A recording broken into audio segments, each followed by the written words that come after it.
I'm going to get started. Welcome, everybody. Mr. President, welcome. I've been visiting France for more than 50 years. I know I don't look it, but truly so.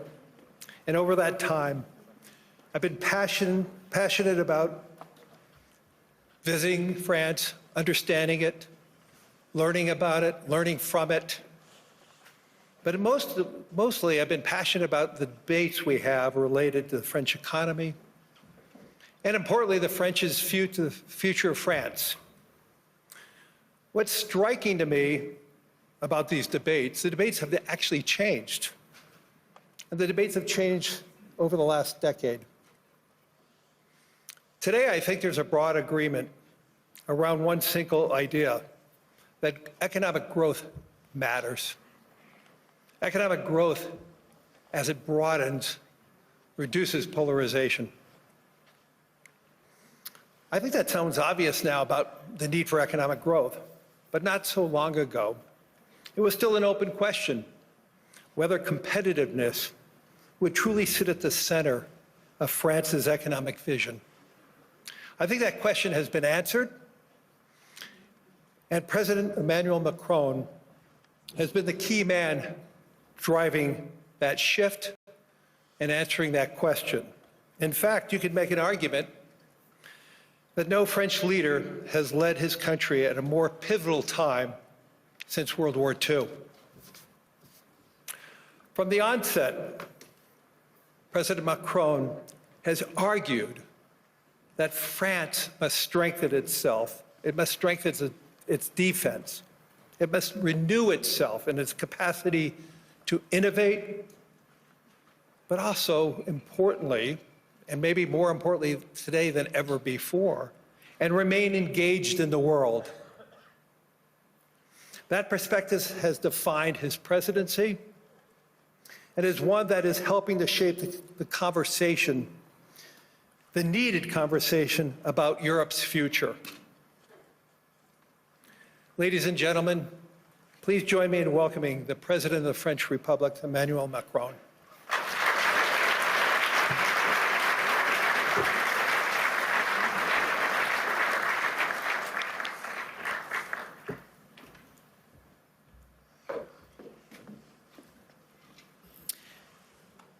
Thank you very much, Larry, for your words.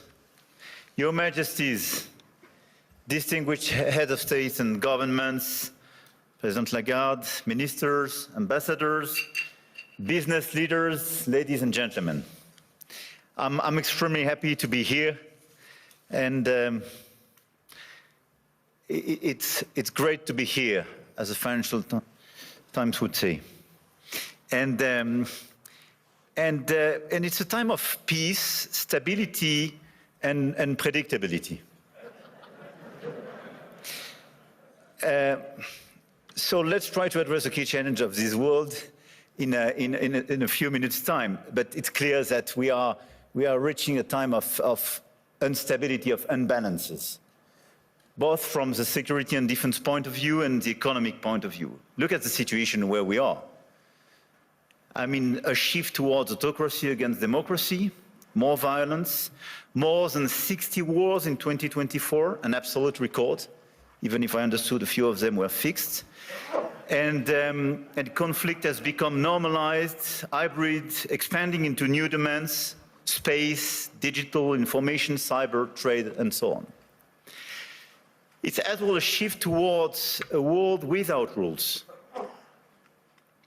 where international law is trampled underfoot, and where the only law that seems to matter is that of the strongest, and imperial ambitions are resurfacing. Obviously, the Russian war of aggression against Ukraine, which will enter into its 4th year next month, and conflicts continue in the Middle East and across Africa. This is as well a shift towards a world without effective collective governance, and where multilateralism is weakened by powers that obstruct it or turn away from it, and rules are undermined. And I can multiply the examples of international bodies weakened or left by the key economies. And when we look at the situation, it's clearly a very concerning time, because we are killing the structure where we can fix the situation and the common challenges we have. Without collective governance, cooperation gives way to relentless competition. Competition from the United States of America through trade agreements that undermine our export interests, demand maximum concessions, and openly aim to weaken and subordinate Europe, combined with an endless accumulation of new tariffs that are fundamentally unacceptable, even more so when they are used as leverage against territorial sovereignty. And competition from China, where massive excess capacities or distortive practices threaten to overwhelm entire industrial and commercial sectors. Export control has become more dangerous new tools, destabilizing global trade and the international system. And the answer, in order to fix this issue, is more cooperation and building new approaches. And it's clearly building more economic sovereignty and strategic autonomy, especially for the Europeans, which is for me the core answer. In this context, I want to exclude two approaches. The first approach would be to, I would say, to passively accept the law of the strongest, leading to vassalization and bloc politics. I think accepting a sort of new colonial approach doesn't make sense. And all the head of state and government and business leaders, which would be too complacent with such an approach, will take a huge responsibility. The second will be to adopt a purely moral posture, limiting ourselves to commentary. That path would condemn us to marginalization and powerlessness. Faced with the brutalization of the world, France and Europe must defend an effective multilateralism because it serves our interests and those of all who refuse to submit to the rule of force. And for me, the two answers are, on one side, more sovereignty and more autonomy for the Europeans. On the other side, an efficient multilateralism to deliver results through cooperation.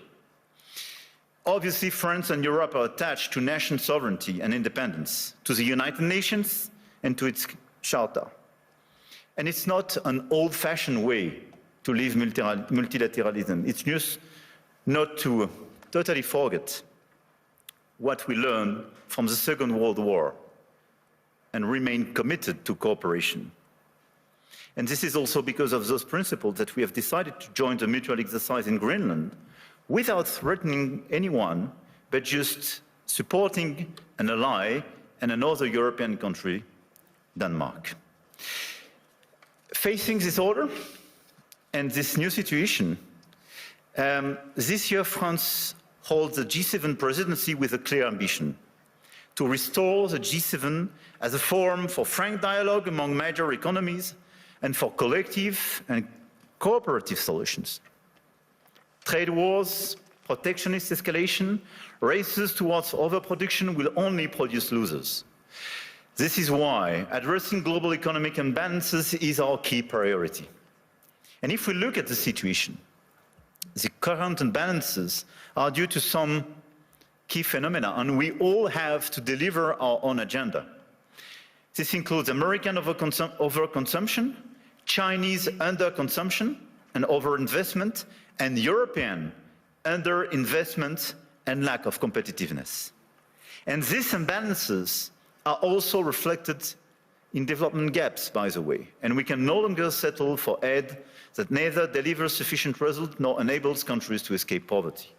So our objective through the G7 is to demonstrate that the world's major powers are still capable of reaching a shared diagnosis of the global economy and committing to concrete actions. Cooperating is not about blaming others. It is about assuming one's share of responsibility and contributing to solutions. So the objective of this G7 will be to build this framework of cooperation in order to fix the roots of these imbalances and restore efficient convergence and cooperation through multilateral frameworks. And the other objective is as well to build bridges and more cooperations with the emerging countries, the BRICS and the G20, because the fragmentation of this world would not make sense. Here, this point is for, I would say, the global agenda and how the our G7 agenda. On the other side, we have the European answer. And for me, Europe clearly has to fix its key issues: the lack of growth, the lack of GDP per capita growth, and the three pillars of our strategy in order to deliver more sovereignty, more efficiency, and more growth would be based on protection, simplification, and investment. Because the diagnosis is well known, European competitiveness still lags behind that of the US, and in the current global order, facing precisely the Chinese approach, we have to react. So first, protection. Protection doesn't mean protectionism. But today's Europeans are too naive. This is the unique market open to everybody without checking level playing field. Nobody can access the Chinese market as people are accessing the European market for sure. But even if you take the US and a lot of other countries, the level of protection does exist for investment and trade. And the Europeans are the only one not to protect their own companies and their own markets when the other countries doesn't respect level playing field. This is why we have to be much more realistic if we want to protect our chemical industry, our industry, from the automotive sectors to a lot of others, because they are being literally killed by the lack of respect of a normal framework and level playing field. Europe has very strong tools now, and we have to use them when we are not respected and when the rules of the game are not respected, by the way. The anti-coercion mechanism is a powerful instrument, and we should not hesitate to deploy it in today's tough environment. We must also advance the principle of European preference. There is a North American preference in your market. There is no European preference today. We are progressively creating it, and in the latest documents and decisions taken by the decisions, we do have the first examples of that, but this is extremely good. And we are currently aligning closely with Germany to deliver an ambitious and simple framework. And this is a decisive project, and I count on the European Commission to present a proposal as well by early 2026 with the highest possible level of ambition in order to deliver, I would say, across the different sectors, the principle of European preference. This is a necessity. We must act on imports as well regarding this protection issue. And in the context of escalating trade tensions and Asian overcapacities, Europe must strengthen its trade defense instruments, including mirror measures to enforce regulatory standards, and we must improve the quality and added value of foreign direct investments, targeting projects with strong export potential. And this is core for the rebalancing with China. China is welcome, but what we need is more Chinese foreign direct investment in Europe, in some key sectors, to contribute to our growth, to transfer some technologies, and not just to export towards Europe some devices or products which sometimes don't have the same standards or are much more subsidized as the one being produced in Europe. It's not being protectionist, it's just restoring this level playing field and protecting our industry. So from safeguard clauses to mirror clauses to European preferences and incentives for more FDIs, this strategy is absolutely key. And in parallel, protecting our economies will also require a resilient strategy on both imports and exports to de-risk supply chains, particularly for raw materials, rare earths, semiconductors, chips, and to diversify our trade partners. The second pillar of the European economy and the European strategy should be simplification. And when I speak about simplification, we started with CSRD, CSDDD, And we have to do much more on different sectors, and we did it during the past few weeks on automotive, and we have to do it on chemical, digital, AI, banking, and so on. And the core of this simplification is sometimes to get rid of some recent regulations when they desynchronize in a certain way the European Union in comparison with the rest of the world. But we have as well to accelerate the deepening of the single market. On all these sectors, the 450 million inhabitants and consumers market should be the domestic market of all the EU companies. It's not yet the case as long as you have complexities. In doing so, we must ensure respect technological neutrality and non-discrimination within the European Union. This is another pillar, another point of simplification. Neutral approach in terms of technology and non-discrimination. We discriminate during such a long time between the different sources of energies. It's counterproductive for the Europeans themselves. Companies have a role to play, and we must act, and you must act. And clearly, you must help identify and concretely help us to simplify where it is needed. But for me, this agenda of simplification is not a matter of discussion, but just implementation, speed and scale. The third pillar of the European strategy for more competitiveness and more autonomy is based on investment and innovation. We have to invest much more. If there is a GDP per capita so different between the US and Europe, 65% to 70% of the explanation is due to the difference in terms of innovation. And the US was much more innovative because of public and private investment. So in our budget for the months to come, because we will negotiate during the years, this year in Europe, we have to invest much more money in the critical sectors where the innovation will be made. AI, quantum, green tech, but as well defense and security. The size of our common budget is not the right one. We have to invest much more money in order to be much more credible and accelerate this innovation agenda. But at the same time, if you look at the situation, we don't have sufficient private investment. And this is one of the main differences. We do have the savings as the Europeans, much more than the US, by the way. But this saving is overinvested in bonds and sometimes in equities, but outside Europe. So this is why the top priority should be securitization program. It is prepared, we have to accelerate the implementation. And second, capital market union.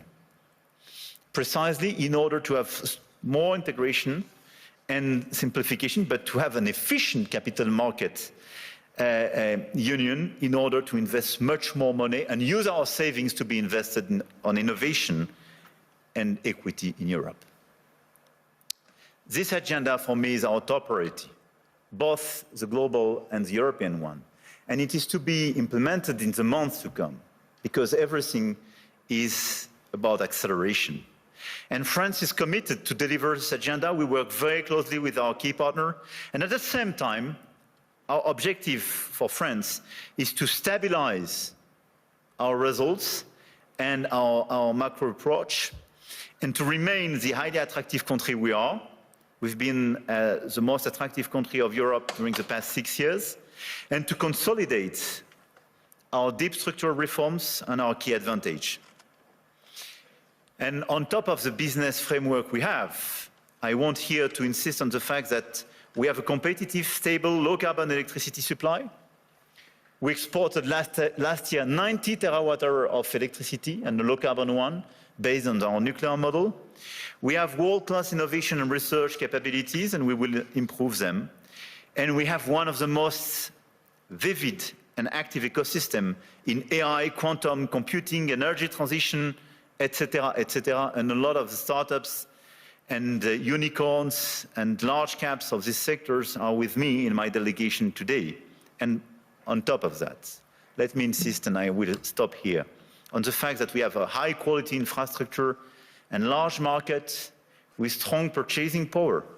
And we have a place where rule of law and predictability is still the rule of the game. And my guess is that it is largely underpriced by the market. And beyond what you can do in terms of investment, what you can do in terms of strong ambitions, having a place like Europe, which sometimes is too slow, for sure, and needs to be reformed, for sure, but which is predictable, loyal, and where you know that the rule of the game is just the rule of law, it's a good place. And I think this is a good place for today and for tomorrow. So we will be committed during 2026 to try to deliver this global agenda in order to fix global imbalances through more cooperation.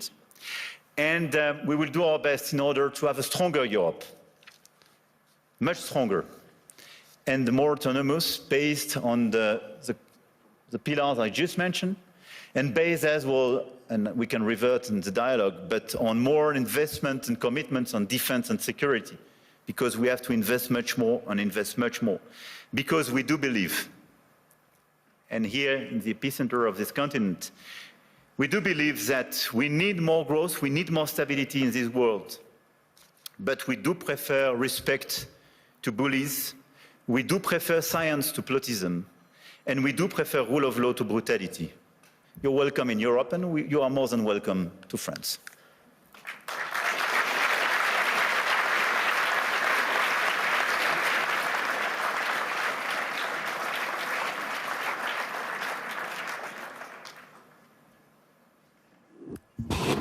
President, what I'd really like to ask you is, how's your last few days been? But importantly, though, you framed out an economic direction for France and for Europe. If you had to prioritize to transform France and Europe as fast as possible, you close saying, yes, we are slow, yes, but what can we do right now to really accelerate it, to broaden the economies across Europe, that we have more participants? Is there any one silver bullet that you could do to really accelerate that type of growth?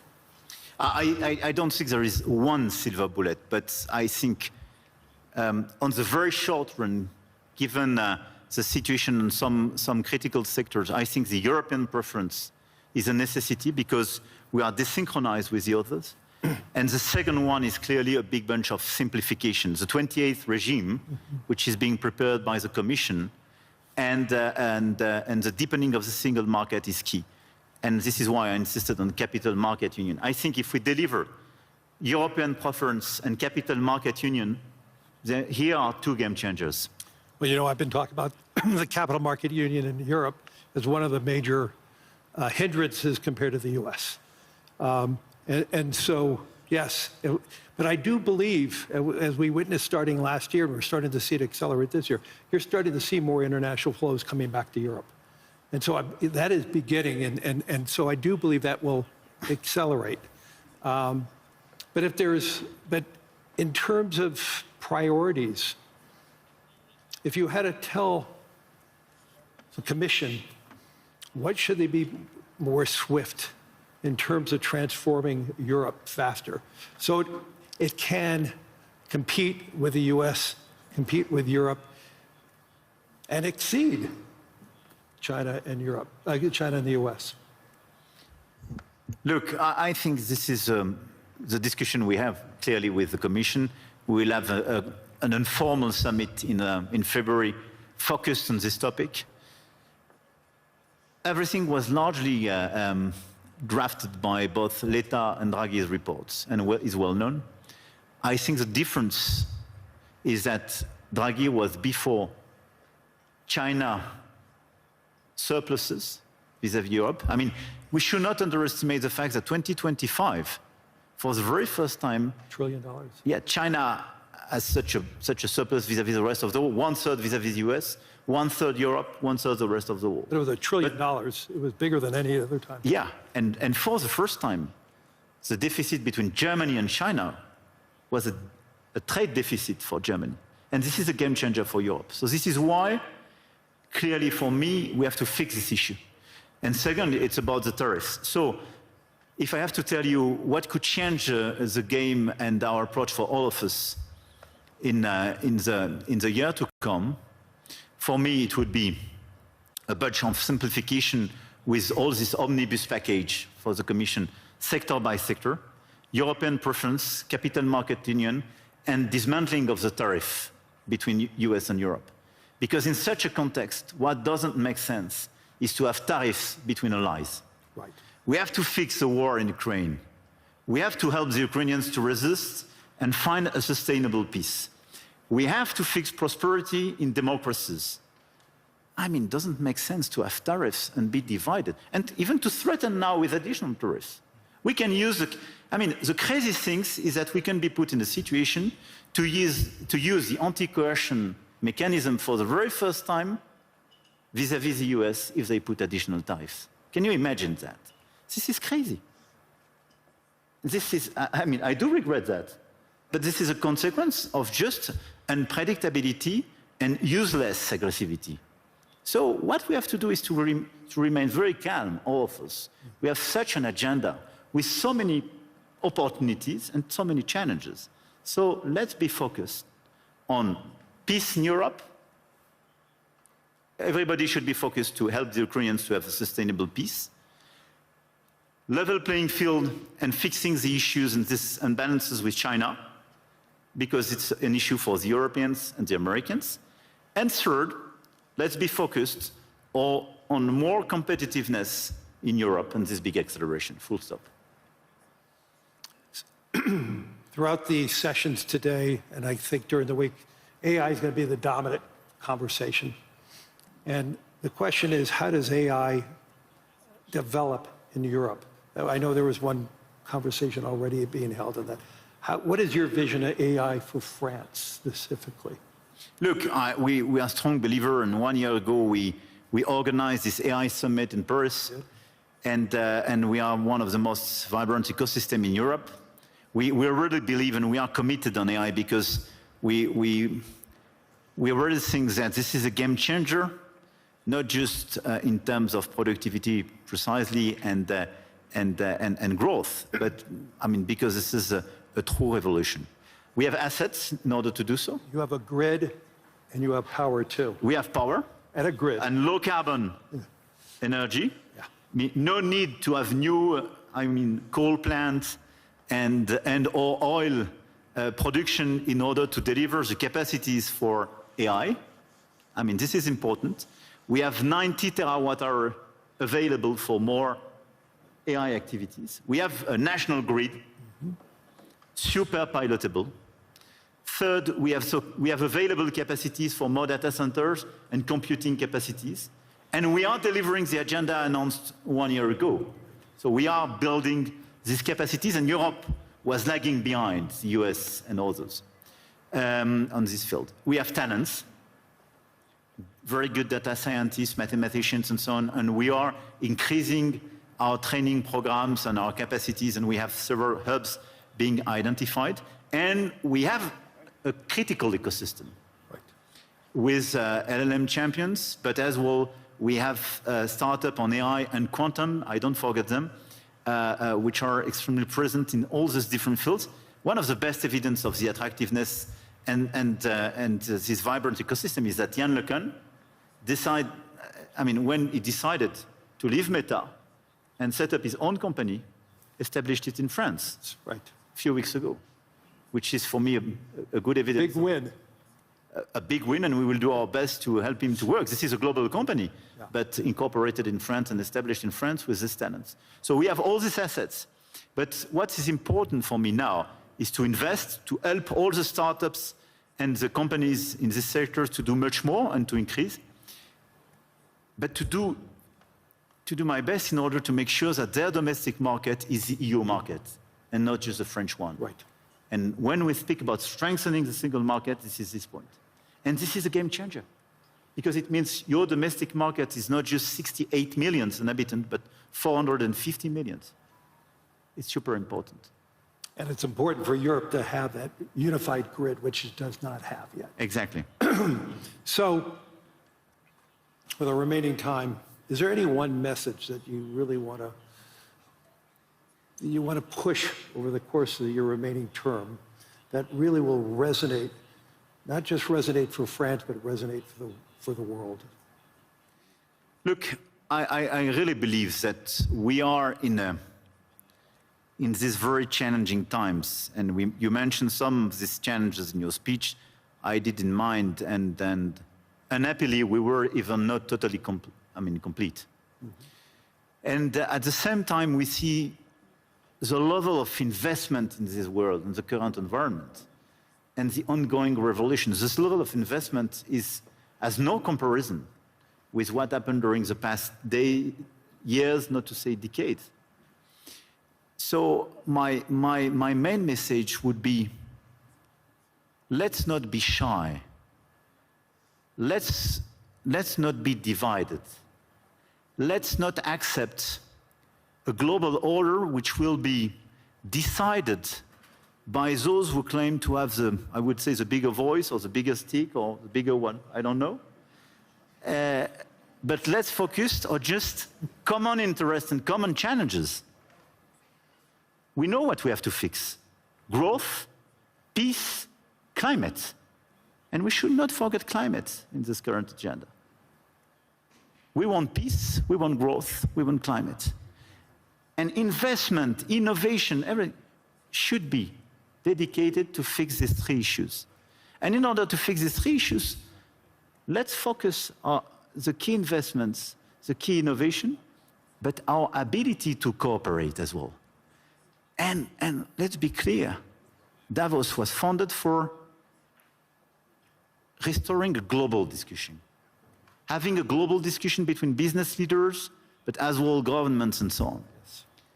A global discussion is a discussion where everybody is respected and where you provide an improvement and a way forward for every place and every people in this world. This is the only way to make it sustainable. And I think this is the right way to do.